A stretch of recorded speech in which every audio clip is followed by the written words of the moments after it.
Welcome to Mechanic. Today we have a 2015 Audi Q7. And on this vehicle, we're going to go over the process in which you can go through to be able to replace the whole wiper motor in case you need to on your rear hatch. Number one, you'll need to pop this cover off, and then there's a nut inside here that you'll undo. And then you'll need a puller generally to pull this off, the whole arm off, so that then when you are able to remove the bolts from inside, you can remove the whole motor unit itself. So to gain access on the inside, we need to raise the hatch up.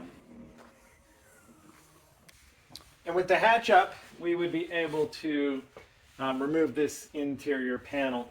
It sits like this, and you're able to open up this hatch, open up the two hatches on the side, and remove the 8 screws that hold this on.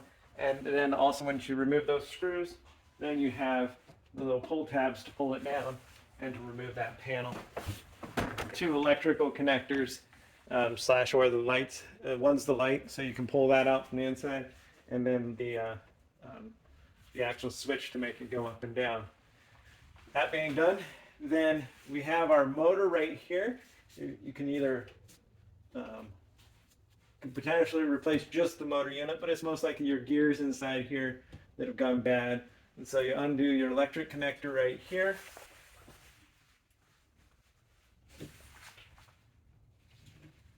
Oh, it's a weird connector. Pull the tabs from both sides and then be able to undo the electric connector. We have a size 10, looks like 10 millimeter here, 3 bolts to undo.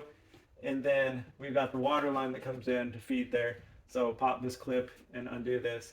And once you undo those 3 bolts, then you'll be able to nice and carefully pull this back through here. Of course, you would have had to pull the other side off where the arm is on. And so that will pull through there. There's the rubber grommet because this goes through the glass to provide the wiping option for your window wiper. And so that would be how you would remove that in case you need to replace it. And then when you're done, just put it back in the reverse order, put it all back on there, line up your splines for your wiper on the outside, and tighten everything up, and then of course be able to put your interior panel back on here. So thanks for watching Mechanic, where you can be the mechanic.